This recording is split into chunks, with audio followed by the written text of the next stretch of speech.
dernier numéro de l'année dans un instant, les briefs. Démarrons avec la politique message à la nation du président de la République à l'occasion du Nouvel An. Il s'est prononcé sur la gestion du Covid-19, l'emploi des jeunes, l'autonomisation des femmes, la violence entre autres et entend maintenir la voie de l'émergence. Ousmane Sonko continue de faire débat. Le leader du PASTEF, dans son programme pour la mairie de Ziguinchor, propose une monnaie locale, une idée qui suscite la polémique, mais cette proposition n'est pas nouvelle. Rappelons qu'en 2015, en office de la Casamance, Michel Bazin, auditeur et acteur de développement, avait soulevé la même question avec la monnaie Senhalis. Il a d'ailleurs pris la défense du leader de PASTEF et dit que cette idée n'a aucun lien avec la situation de conflit en Casamance. Tout au contraire, cela œuvre pour le développement de la zone et permettrait d'apporter des réponses à sa situation socio-économique, sans oublier que l'évolution du monde appelle à des monnaies locales complémentaires pour promouvoir les échanges entre communautés, comme c'est le cas en France et beaucoup d'autres pays. Maître El Hadji quant à lui déclare que ce projet est dangereux pour la cohésion nationale. Ousmane Sonko n'est qu'un rebelle encagoulé qui fait preuve de séparatisme. Il s'est également prononcé sur le présumé viol et certifie que la vérité va éclater au grand jour car le procès va se tenir. Une question qui est sur toutes les lèvres, la loi portant criminalisation de l'homosexualité rejetée par la majorité parlementaire lors de la réunion du bureau de l'Assemblée nationale ce mercredi. Sur les 19 membres, seuls 10 y ont assisté. Le député Serigne Mbacké Bara Dolly a été le seul à voter pour. La majorité des députés s'appuie, disent-ils, sur la position claire et pertinente du chef de l'État sur cette question et à Pape Diop de Bokk Gis-Gis de déclarer que le Sénégal n'est pas une république islamique. Mame Mactar Gueye indique que ce projet fait preuve de juridisme de mauvaise foi car si la drogue et le viol ont pu être criminalisés, rien n'empêche que l'homosexualité le soit. Mais le combat continue car les khalifes généraux sont déjà pour. Élection locale, le chef de l'État a reçu en audience toutes les têtes de liste de sa coalition à Fatick à l'occasion de l'inauguration de la grande mosquée de la région. Il en a profité pour leur renouveler sa confiance et les a appelés à l'unité en rejetant toutes les listes parallèles créées. Il a d'ailleurs réussi à réconcilier des adversaires comme l'ancien maire de Ndiouroup Abdoulaye Ndior et Tamsir Faye. Toujours sur ce scrutin municipal du 23 janvier 2022, la campagne a démarré ce samedi. La coalition présidentielle mise sur un budget de 3,5 milliards. L'opposition se dit ne pas être effleurée par ce budget de guerre, car même si l'argent contribue au succès électoral, tout dépend de la stratégie et de la pertinence du programme. Parlons de la santé. Le Covid-19 continue de dicter sa loi avec la hausse des cas à cause du nouveau variant Omicron. Un peu plus de 1500 personnes atteintes ont été hospitalisées à la date du 5 janvier. Un bilan qui confirme la rapidité avec laquelle il se propage. Le virologue professeur Mohamed Lamine Dia de l'hôpital Fann alerte la population car même s'il est moins virulent que le variant Delta, l'heure n'est pas pour le relâchement. D'ailleurs, un nouveau variant dénommé IHU avec les mêmes manifestations que le variant Omicron a été identifié. Les patients détectés revenaient du Cameroun, mais le biologiste Dr Chersorna rassure et signifie que cela ne veut pas dire que le pays hôte de la CAN en est l'épicentre. Il appelle par ailleurs au respect des gestes barrières et à la vaccination car ce sont les seuls moyens qui permettront d'écourter cette quatrième vague. Enseignement. Allons à Kolda, l'école Afia qui avait fait l'objet d'une vidéo démontrant les conditions difficiles auxquelles les élèves font face, a reçu une donation de 20 timbres blancs par le ministre de l'Éducation nationale, donation distribuée par l'IEF de la région.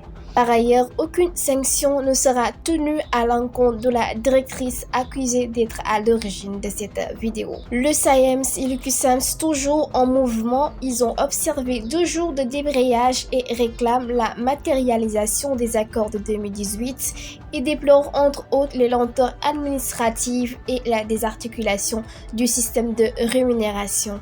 À Baké, ils ont observé une grève totale ce 6 et prévoient une marche le 15 janvier si aucune action n'est faite. Le tout nouveau président de l'UES, l'Union des enseignants du Sénégal, Abdourahmane Kane, déplore la situation actuelle et appelle à une unité d'action pour une meilleure prise en charge des revendications. Le syndicat des enseignants du préscolaire et de l'élémentaire se sont également fait entendre. Le CEP évoque l'éradication des abris provisoires, l'augmentation du nombre de recrutements des enseignants et menace d'aller vers une année blanche si l'État ne réagit pas. Les divers tristesse et désolation, c'est en ces mots que s'est exprimé Massoudi Thiam, membre de l'association pour la protection de l'environnement à Toubab Dialaw, suite à la pose de première pierre du port de Ndayane ce 3 janvier. Le collectif de la défense des intérêts de Popenguine et Ndayane partage les mêmes sentiments. Ils estiment que la réalisation de ce projet représente une catastrophe écologique car l'étude d'impact environnemental et sociale n'a pas été faite. D'ailleurs, ils avaient même porté l'affaire à la justice et dénoncent entre autres la destruction des ressources naturelles, l'expropriation foncière et les sites de pêcherie qui risquent d'être détruits. Arrêté du gouverneur interdisant aux vélos-taxis de faire du transport public de voyageurs. Les Jakartamen ne sont pas prêts à se conformer à cette décision car ce transport constitue leur gagne-pain.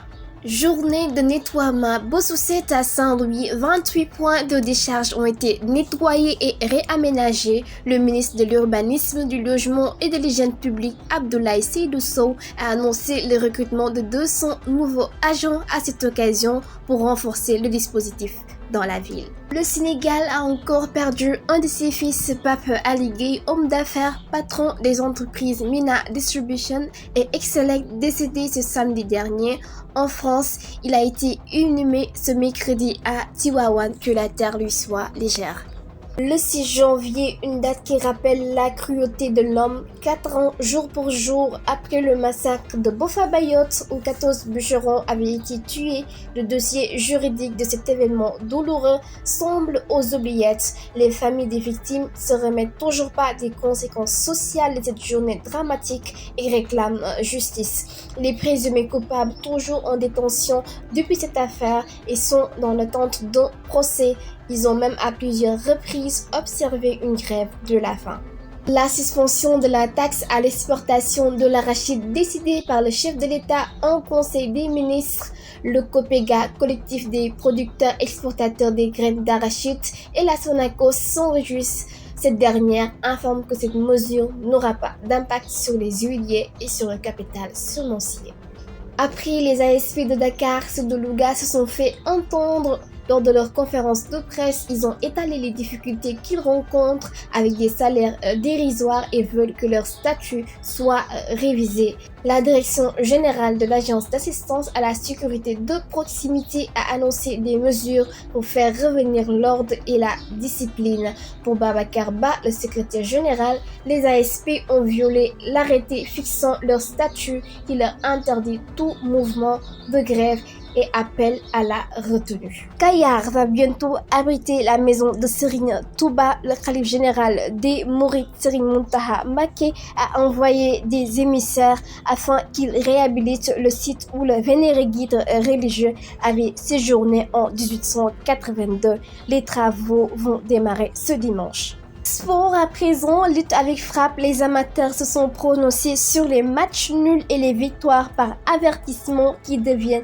lassants suite au combat intrépide qui a opposé Balla Gaye 2 et le B52 de Mbour. Rappelons que ce combat s'est soldé par la victoire de ce dernier, victoire par avertissement, mais le CNG a fini par valider la chute de Balla Gaye 2, une décision conçue comme une injustice qui a été réparée selon le consultant en sport Malik Thiandoum. Le CNG n'a fait que rétablir B52 dans ses droits car il y a eu beaucoup d'erreurs et de partialité dans l'arbitrage. Citoyen d'honneur, c'est en ces mots que le maire de Malicounda, Maguette Sène, a désigné le B52 de Mbour lors de sa tournée dans cette commune. Il se fixe comme objectif de remporter la couronne pour la 3e fois et veut regrouper tous les lutteurs du département de Mbour dans une seule écurie qu'il va nommer écurie de la Petite Côte. Le pay-per-view risque de tuer et de compliquer la lutte. En tout cas, c'est ce que pense Cyril Morjo, chroniqueur sportif. Il a fait savoir qu'il faut laisser les amateurs acheter directement leurs tickets.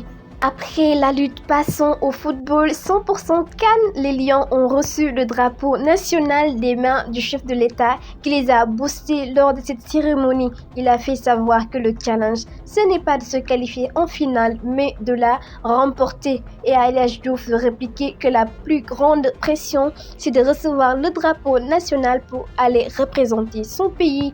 Donc, tout ce que les Lions feront sans remporter cette coupe sera un échec, car le Sénégal ne fait pas partie des favoris, mais est le favori numéro 1. Watford, qui avait refusé de libérer Ismaïla Sarr, a finalement cédé. Le sélectionneur Aliou Cissé se dit satisfait de cette décision et rassure qu'il est entre de bonnes mains avec un staff médical et technique qui pourra l'aider à retrouver sa pleine forme. Notons que les Lions sont arrivés à Bafoussam ce mercredi avec un effectif de 18 joueurs sur les 27 sélectionnés. Ils sont partis sans Pape Matar Sarr, Nampalys Mendy et Mame Baba Thiam, tous covidés, ainsi que 6 autres membres de l'encadrement. Moustapha Nam, finalement testé négatif, tout comme Tony Silva et Lamine Diatta, sont allés les rejoindre ce jeudi. Quant à Boulaye Dia, il a été victime d'une intoxication alimentaire. Les Lions ont effectué leur premier galop d'entraînement ce jeudi et déclarent que le moral est au beau fixe, même s'ils s'attendent à une compétition difficile. Rappelons qu'ils vont disputer leur premier match ce 10 janvier à partir de 13h avec le Zimbabwe, marquant ainsi la 6e participation du Sénégal, et pour la 3e fois, ils seront amenés à cette échéance par le sélectionneur Aliou Cissé. Tous à la reconquête du trophée continental, et on espère que cette fois-ci la victoire sera nôtre. Coup de cœur de ce numéro, un artiste ivoirien, un reggaeman dont les paroles ont toujours leur place. Restez connectés.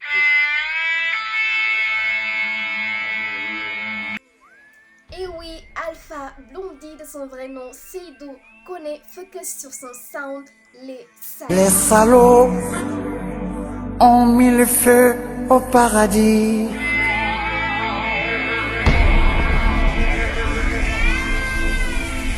Journalistes, pyromanes, politiciens, mythomanes, avec les prêtres corrompus et les imams vendus, ils sont bêtes et méchants. Ils ont mis le pays à feu et à sang, bêtes et méchants. Ils sont bêtes et méchants.